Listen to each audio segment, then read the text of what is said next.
by sending inspectors to our location in China and then have video calling with them, and questions are asked from India, and all the data is fed into our system.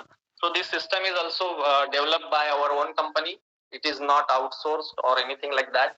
We have our own software development team also, and they have helped us making this platform, which is very customized and very unique.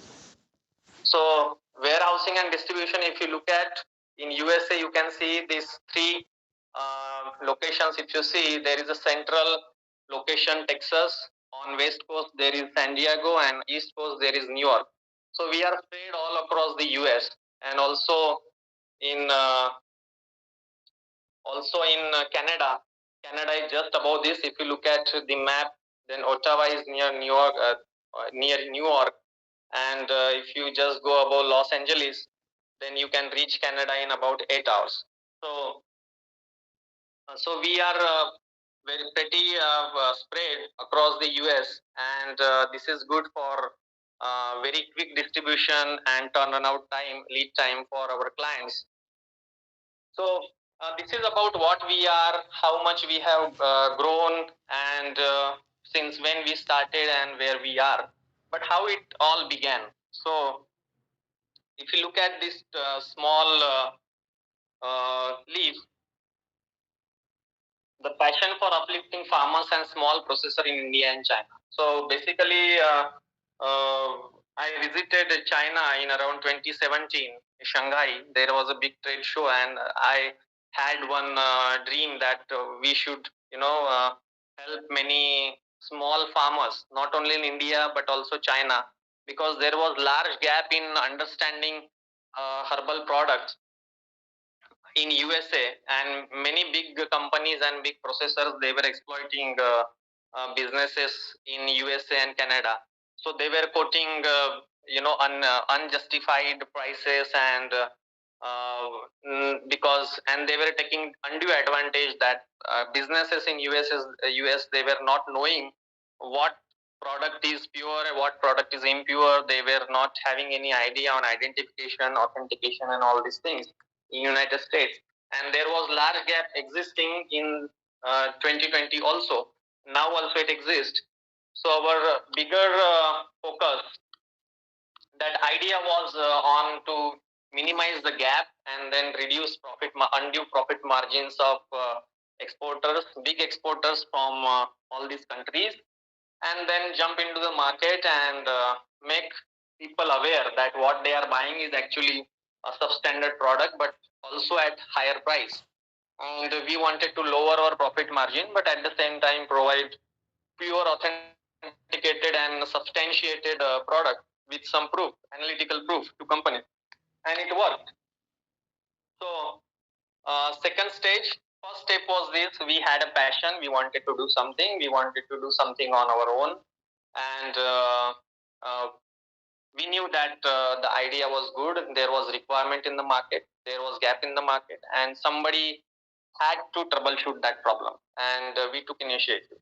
The second step was we incorporated our companies formally in India and USA and China. So this incorporation, as you know, in chemistry also there are various, rate limiting steps. Sometimes it is, the first step which is rate limiting, second step which is rate limiting. But in business, I would say the rate limiting step is always the beginning. You have idea, but at the same time, you have to, work on that idea very quickly. Otherwise, the idea dies and somebody else will have that idea and they will start and they will win. So once you have idea, you have to jump, you have to incorporate it legally, formally, and you have to start working with full vigor. So we started McLeod from China with marketing office in USA. So in USA, we had only marketing office. We used to develop products from India and China, and all the procurement regulatory aspects were seen from India. So after incorporation, we started working on this model, and moving on, McLeod is at $3 million revenue with 3 warehouses in the USA. So let me tell you monetarily, because that is always the inspiration behind opening the startups. Many students here who are listening, they will be asking that question in mind: should I go to R&D? Should I go to some regulatory? Or there are many fields where you can try your luck. But as far as business is concerned, what are the they say ROI, return on investment, right? So return on investment here, we started with 5,000 US dollar. As I said, we started as an independent broker in 2019, and in 2022 we crossed 3 million US dollars revenue. So that translates to 24 crores Indian rupees, and now we are in 2023 and we aim to cross $5 million US dollar business. That translates to 40 lakhs, uh, 40 crores Indian rupees. So this is our growth from 2019 in 4 years, from 5,000 US dollar means 4 lakhs to 40 crores. So not 40 crores. We want to achieve that, but we could come only till 24 crores. So almost you can have your calculations how much growth we have done.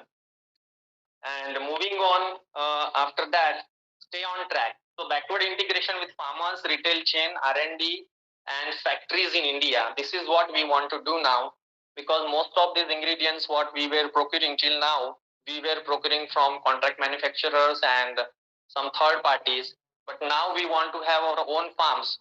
And why we want to have our own farms because there is less chance of adulteration and any kind of misbranding. All these things will be controlled. So we want to have our own ashwagandha farms, and we started that very recently.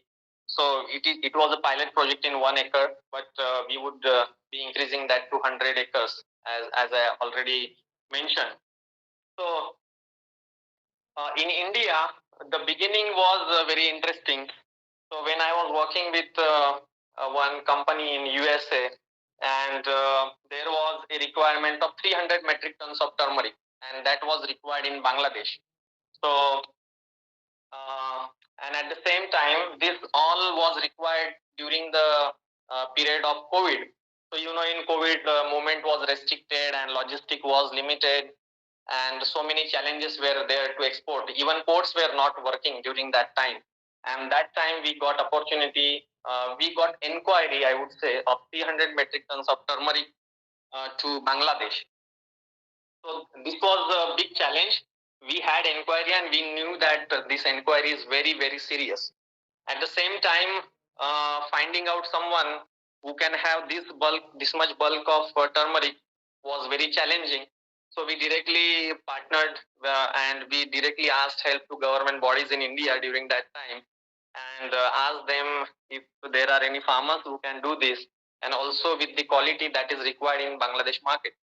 So we exported 300 metric tons of turmeric, and I am very proud to tell that when I say we exported that all the money went to farmers, and we had charged nothing for this export. So 300 metric tons of turmeric worth of 3 crores of rupees, and we just helped farmers, charging nothing at that time, not even a rupee we charged for helping farmers to export this. They directly exported to Bangladesh. All the regulatory documentation and everything we helped them, because what was our objective there was we wanted to learn the regulatory compliances and regulatory requirements of imports in Bangladesh in terms of spices, and focusing to turmeric. So that was our objective. Monetary basis was not our objective, and hence we didn't charge them anything. And that was successful, and it gave us a huge boost to our motivation that yes, we can do it, because no one could do it in entire India at this volume during COVID, but we did it.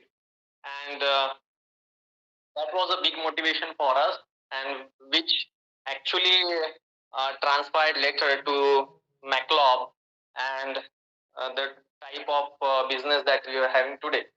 So second stage, McLeod began its exports from China with collaboration with Global Spices Corporation in USA. So this is a company which is owned by Mr. Salas. I mentioned that he joined us later. So he was having this company and he was our client, and we started exporting our goods from China to this company in US. And in third phase, we started our full-fledged distribution channel with one warehouse in San Diego, California. The challenge was in USA, you have to have um, employees which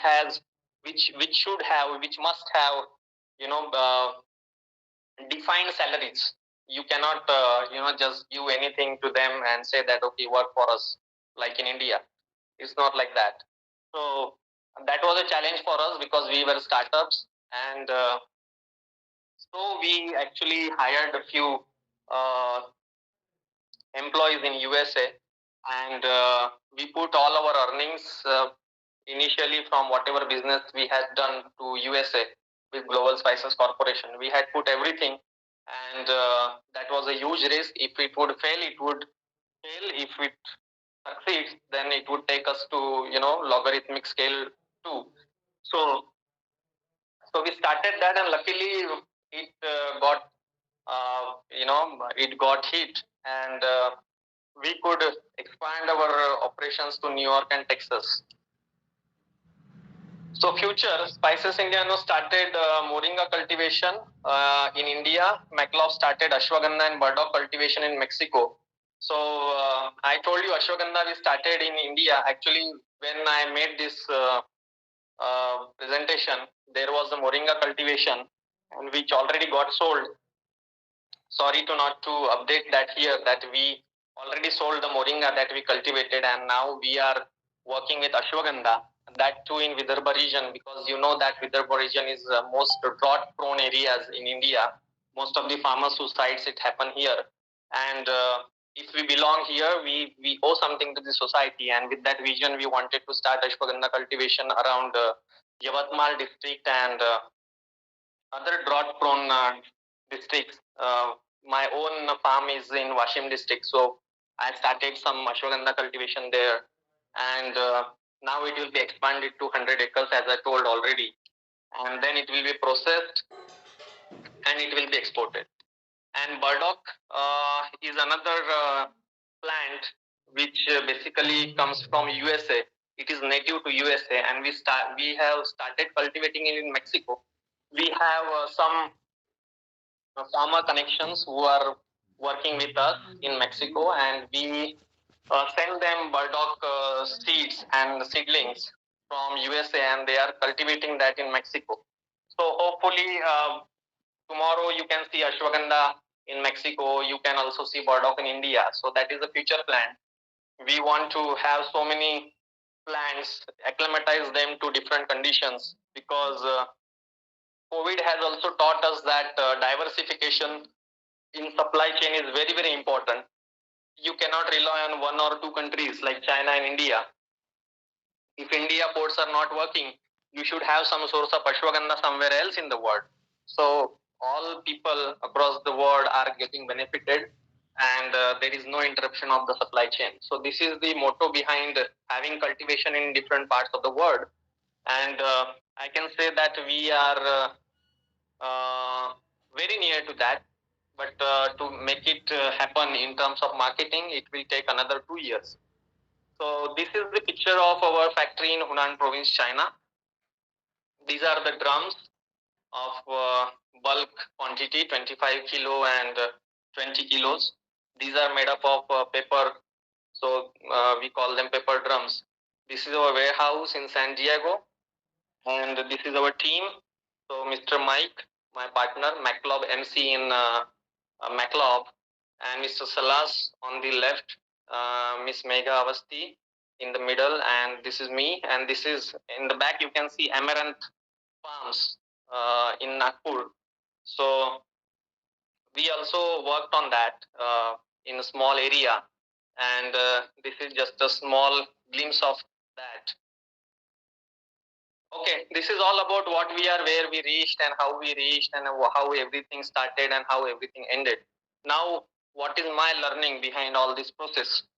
So, As I told, I was also working with some other company based in United States, and that was not giving actually satisfaction that it should get. So working hard for something we don't care is called stress. So I was having a lot of stress. Not because I used to not care about that, but so many things were happening because that company was also a very big company in US, and at the same time, so many things were happening that I didn't, uh, it didn't go with my, you can say, conscience that I already told you. So much profit margin was charged, and there was a lot of things done with misbranding, adulteration, and substandard supply. So everything was happening like this, and it was giving me stress. So I thought, why can't we start our own with small scale, but what we want to do, and this is what we call passion. So so moving on from stress to passion, it gave us a lot of satisfaction, and of course money also. And what we need is both of these things, satisfaction and money. So my learning second stage, after working for 2-3 years in MacLog, our own entrepreneurship, we can say that we had to take accountability of our own actions. Sometimes you are the problem. Take accountability of your actions. You can take all credit of the world, the thing which you do right, as long as you take responsibility for the things you do wrong. And I will not tell that most of the business we have done had no problem. It had 100% success rate. No, it has so many things which went wrong from initially to till now. So many things went wrong, and most important thing doing business is we have acceptance that something can go wrong. We have to have acceptance for that happening. At the same time, we have to have responsibility and accountability of that. If something happens wrong, that also we need to solve. If something goes right, we need not become so happy and carried away with that feeling. So accountability is the word that we need to have in business. So it must be a balanced equation. You should be able to take credit when you are ready to take accountability. So we take accountability of all our actions. So if there is a rejection, uh, let me give you example of a few practices why India is not able to export at the volume of China. The one thing I learned is that the Chinese or any other countries which are able to export on large scale to United States and Canada, they take responsibility. If there is a rejection of their product, even if those companies are not in United States, they take responsibility. They take return of their product. They give refunds to their clients, and this builds trust in businesses. So in India, this type of mentality wasn't there. That if someone buys from India and there is a rejection of product, there is microbiological contamination or food safety hazards found in the product. In herbals, they used to give excuse everything we sent from our ports. Everything was good, and we don't know why it happened. So now it's in your warehouse, and you have to take care of your own problems. We don't know what happened. So we got money, you got product. Okay, tata, bye bye. We don't know anything about this further. So this type of mentality was, I would say, is or partially with some companies it is existing, and which is hampering the growth of exports from India. So there were many rejections with us as well, but though being a startup, we tried to troubleshoot those problems. We took responsibility, accountability of all our products problem. We took returns of them. We reprocessed if required. We have shown reasonably with some analytical reports and analytical methodology that whatever they are suspecting is not the problem, and problem lies somewhere else. So this all happened because we have taken accountability of our actions and our products. So business is about people.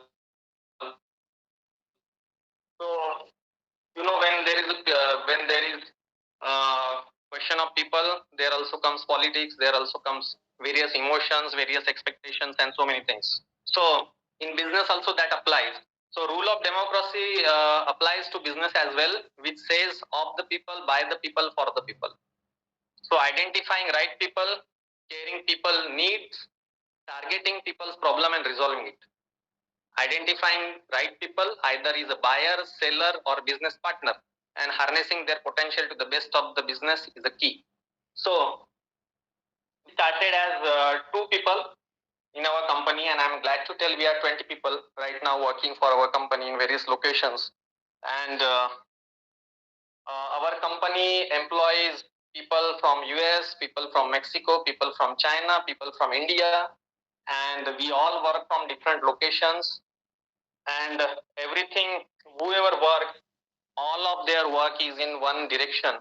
It is not going in, you know, we have a tendency to work in home. We tend to get, little, you can say lazy, or we take things for granted sometimes. Okay, this is okay if this doesn't happen that way, or we do not do certain things on certain day or certain time or certain way, that is going to work. So these things, working from home requires more self motivation and self dedication and self control. So we do that because we have identified right people, and we have selected people who are appropriate for that job role. For example, some people cannot do marketing, some people cannot do regulatory, some people cannot do logistics and freight forwarding and distribution. So we have identified right people. So this is a key for having uh, for building successful business. So business is about people. You have to remember that. So to do anything with results, you have got to have both trust and networking skills. So networking skills is also important.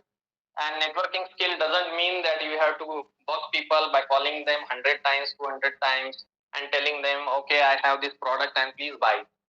And if we have strategies like that, no one is going to buy your product. So networking skills also comes with presenting your product, or presenting whatever you have, whatever capabilities you have, with some focus and with some substance, that whatever you have, how different it is from other products in the market, how competitive it is, and at the same time, how after sale service will be provided.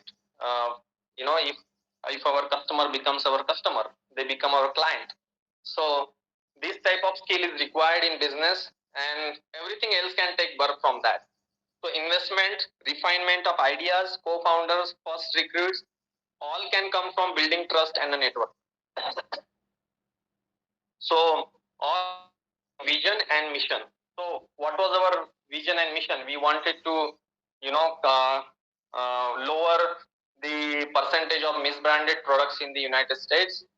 Uh, at the same time, we wanted to benefit small farmers with minimal profits for us, because we knew that if more people join with us, those minimal profits will also give us good returns. So with that vision and mission, we started building our team, and we also realized that we are useless without one another. So respecting our partners, co-founders, and the people who are working for us give them and gives us great deal of satisfaction, and also improves teams performance. So this is what we are doing, and this is what should be done in startup. Also at the same time, in startup it is required that you do not focus in only one areas. I mean, you should know what is your accountability and responsibility and everything, but at the same time, you should know what is happening in other areas, right? And I remember when I was studying in pharma, people used to tell pharma is a chiuda or khichdi or something. It has everything. It has engineering, it has medical, and it is not focusing on one area. But what pharma gave me is that to appreciate little of everything, and actually which is more important, to build a business or have networking skills and to troubleshoot people's problem with respect to this business at least. So about money, many people asked from where you have to bring money if you have to start something. So basically, you don't take money from your parents, never, because spending money you have earned make you understand real value of money.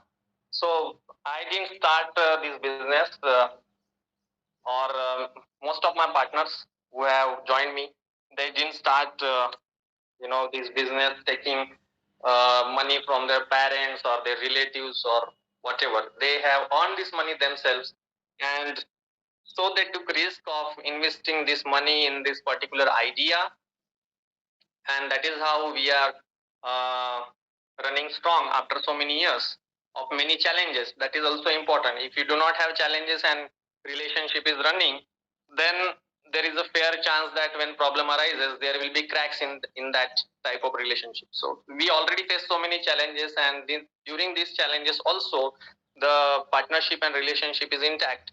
So this proves that uh, the faith and trust in the ideas with which we started this company.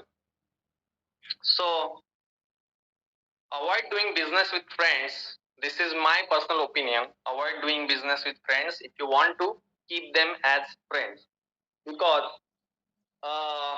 when you become entrepreneur or boss, then what happens is, especially friends will start taking undue advantage. Okay, he is my friend. If I don't do this thing on time, or if I do little bit less, then it is going to work because he is my friend, right? This tendency comes, especially with our mindset, I would say, Indian mindset. But if you are entrepreneur, then your focus is always on growth of the company. And in that growth of the company, if someone is your relative or friend also, and they are coming in the middle of that, you would put some harsh words to them for sure, that okay, you are not working to this potential or that, and that may spoil your relationship also, whether friends or relative, whatever. So if you want to keep them as a friends and relative, avoid doing business with them. When things go well, remember to celebrate success and recognize the people who help you achieve it. So this is also important, that we should celebrate success together. So there may happen that sometimes something happen because of 90% contribution of only one partner or two partners. But in business, in partnership, it doesn't happen like that, and it should not work like that, because in long run everything gets equalized and normalized, right? So for a short time we should not feel that it is happening because of us. It is all team effort. So this is important. And if you have some ideas, if you want to try something, if you are afraid of doing it, but you are thinking, there is another word called procrastination. If you are doing that, please stop doing it and give it a try, right? It's better starting than doing nothing, because we speak many things on bigger scale, but we do nothing. So if, and nothing can start at the stage of perfection. It always should start at the stage of imperfection. So every time, uh, any time is good to start something and give it a try. Do not think you will start only when all circumstances will be perfect, because this time never comes. Just try it out for yourself in the simplest way possible, so you have an idea if you like it or not. For example, you might be having so many ideas and so many confusions in your mind, what you want to do. You want to go in business, you want to do R&D, research or regulatory, whatever. So but you have to look at what is your strongest feeling, and you have to try it and at least see whether it works or not. And if it doesn't work, you can try out something else, because still you will be having plenty of time left to try something else. So better start early in your life, whatever you want to do. So do not think you will start only when all circumstances will be perfect. Just try it out and uh, try it out for yourself in the simplest way possible. Simplest way possible. For me and for our team, it was not possible that we start our manufacturing company from day one, because there was a lot of investment required, crores of rupees required, and we didn't have that. So what was the way to build our dream? So start doing distributorship, start doing marketing, start doing whatever capabilities and skill sets we have. With that, whatever best we can do it, and then when we have money we can do it. So simplest way is, what you can do it. This is the simplest way. Don't bother that you should only start with manufacturing, or you should have factory of 15,000 or 50,000 square feet area where we will be manufacturing big products, and then only you can export the products. No, not like that. Because in entire world, if you look at the statistics and algorithm, 80% of the business, it happens through distributors, not through manufacturers. Why?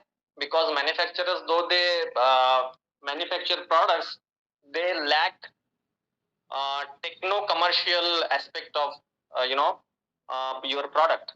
They don't know what market needs, and all this feedback, it comes from the marketing and distribution channel, also regulatory.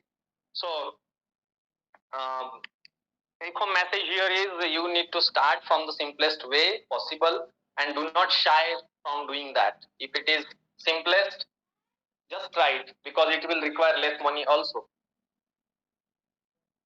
And you do not need money to start the business. You need self motivation and passion. For me, I didn't have money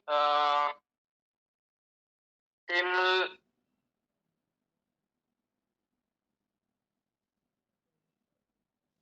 2015. I was working in academics. I was doing my PhD, my research. I was totally focused on that.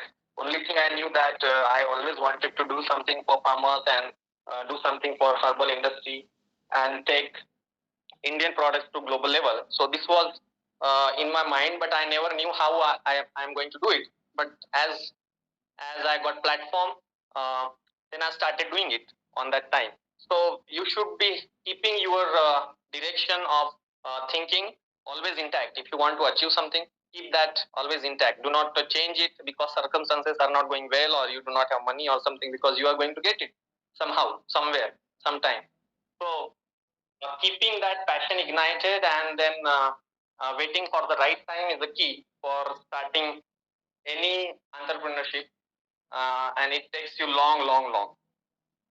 So with this, I would like to say thank you. Also, before finishing that, I wanted to tell you one more project that we are starting in India. We are starting our manufacturing unit, and we are starting in Madhya Pradesh state, 3 hours from Nagpur, in Siuni, and that will be our first manufacturing unit in India. So this, we wanted to always do this, but you can see that we didn't wait for manufacturing directly. Now we have reached to that stage, and we will be doing that. So everything from farming to processing to export to distribution in US and Canada, everything will be done by our company. So backward and forward integration cycle will be completed once we start this factory. So with this, I would like to thank everyone for listening with patience. And if you have any questions, I will be glad to answer those.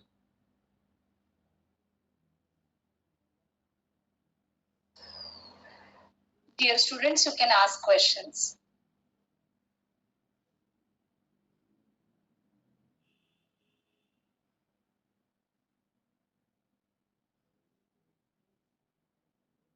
Hello? Yes, sir. Yes, Deepak. Sir, what type of problems you face while starting this company? Okay, while starting this company, there were many problems, because I was not from any business background, first of all. I didn't know how to start company.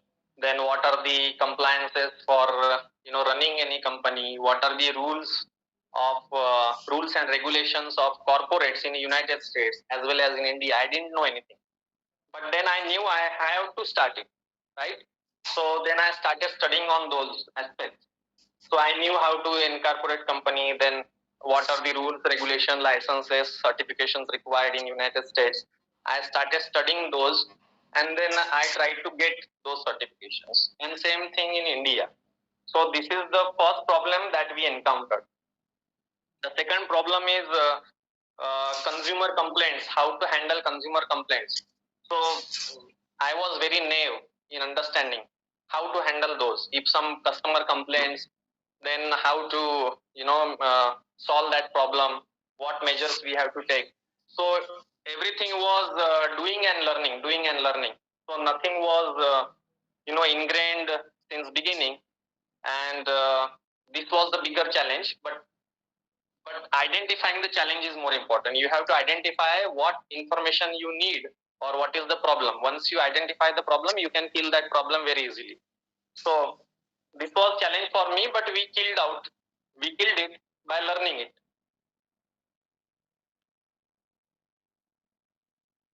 Have I answered your question? Yes, sir. Okay. Hello, sir. Good morning. Hello, sir. Jay. Hello, sir. How to build a trust between the people and the farmer about herbal drugs? I couldn't hear that clearly. Can someone repeat for me? How to build a trust between farmers and people. Farmers and the people about herbal drugs. Farmer and people about herbal drugs. Okay, for farmers, herbal drug is nothing but one crop. Let me tell you. So if you want to build trust, I did not clearly understand your question, but I will try to answer that in what I understand. Is if you give farmer the value of their crop, they will have trust on you, right? So first of all, you need to educate farmers that if they cultivate certain crop, medicinal crop, then they will be getting monetary advantage as compared to conventional products that they are already cultivating. And to buy back the produce that is cultivated by farmers, I think there will be trust between farmers and distributors, and that will give boost to herbal cultivation. So this is how it can be built. You tell farmers what you need, and once they are successful in that, you have to buy back, you have to process, and you have to export, and you have to give them also due share of their hard work. This is how it can be built. Sir, my another question is, in our areas, the farmers have the small land, and they cannot grow the herbal drugs in commercial way, and if the herbal drugs get polluted or contaminated, then they face more challenge to export it, and because of this they get a loss. So how to tackle this problem? Okay, very good question. Thank you very much for asking this valuable question. This is a challenge that most of the farmers in our area, not only in our area but entire country, they have small land. And to address this problem, there is a necessity that there should be incorporation of farmer producer groups, and which is starting in India. The 300 metric ton example that I have given for turmeric, which we exported to Bangladesh, we did that through farmers producer group. So they were having 1,000 farmers in one group, and everyone was having small land like 5 acres or something like that. But once they are a part of farmers producer group, they will be focusing on only one crop, and that was turmeric with them. So there should be initiative taken, and it is being taken from the government, that farmers producer group should be incorporated, and they should be focused on certain crops and once they cultivate that, there should be incorporation of MSMEs related to those products. For example, one who are doing turmeric, farmer producer companies, they are also making turmeric extracts or turmeric powder or turmeric candies. So this type of allied business can start, but the first stage is incorporation of farmers producer companies in India, and it is being done on large scale, but there is a scope of awareness for sure. And if there is a contamination problem and all, there are various bodies from government. For example, Spices Board of India is there. Then National Medicinal Plant Board is there. Then CMAP is there, Lucknow. So all these bodies from CSIR and ICMR and Ayush, they give training to all these farmer producer companies for what is the requirement in terms of regulatory and market in India and abroad. And once they are educated, they will practice their cultivation as per the training which is provided. Thank you, sir. My last question is, as we know, the allopathy start in Western countries, and the herbal drugs and Ayurveda start in India. Because of this, they trust on more on all allopathy, and we also trust on allopathy. But how to gain their their trust and the trust of the Indian people on herbal drugs? Okay. See, the trust of Indian people on Ayurveda is already existing. Okay, they do trust Ayurvedic drugs. It's not like that. The only deviation comes on this trust when there is an emergency. For example, someone is having a heart attack, they will not go for allopathy. They will not go for Ayurvedic. They will go for allopathy. So we have to accept this fact